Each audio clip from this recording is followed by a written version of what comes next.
അങ്ങനെ നമ്മൾ നിവിനിച്ചായൻ്റെ ബദലയം യൂണിറ്റ് കണ്ട് കിടിലം പടം തന്നെ പറയാം. ഒരു ലാഗ് എന്നില്ല. മറ്റേ സർവമയത്തിന് ശേഷം നിവിൻപോളിച്ചായൻ്റെ അടുത്തൊരു കംബാക്ക് എന്ന് പറയാം. ഈ ഓണം നിവിനിച്ചായൻ തൂക്കി, മമീദ് ബൈജുവും തൂക്കി. എന്താ അറിയില്ല, ഒരു ഫീൽ ഗുഡ് ചിത്രം തന്നെ. ഈ കരയാണ്ടെങ്കിൽ കരയാണ്ട്, ചിരിക്കാണ്ട്, ഇതാണ് പടം. അല്ലാതെ ഖലീഫ പോലെ ലാലേട്ടനെ കൊണ്ടുവരിക, രാജുവേട്ടൻ ഇങ്ങനത്തെ പടങ്ങളൊക്കെ ചെയ്യുന്ന നിങ്ങളെ ജനങ്ങൾ ഏറ്റെടുക്കും. അല്ലാതെ എമ്പുരാൻ, ഖലീഫ ഇങ്ങനത്തെ കുറേ ആക്ഷൻ ചെയ്ത് ഇതൊക്കെ കഴിഞ്ഞ്, അതൊക്കെ നിങ്ങളെ ഇത് കഴിഞ്ഞ്. നിങ്ങൾ ഇതേപോലെ ഫാമിലി എൻ്റർടൈൻമെൻ്റ് ആയിട്ടുള്ള സിനിമ എടുക്കുക, അല്ലെങ്കിൽ അൻവർ പോലത്തുള്ള സിനിമകളൊക്കെ എടുത്ത് അങ്ങനെ കുറച്ചും കൂടി ഹിറ്റാണ്. എന്തായാലും ഈ ഓണത്തിന് ഈ പടം ഹിറ്റാണ്.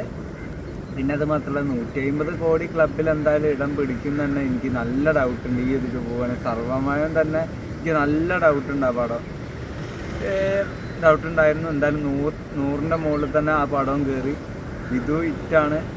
എന്തായാലും നിങ്ങളെന്തായാലും ധൈര്യമായിട്ട് ടിക്കറ്റ് എടുത്ത് കാണുക. ഒരു ഫീൽ ഗുഡ് ചിത്രമാണ്, വേറൊന്നും പറയില്ല. അടിപൊളി പടം.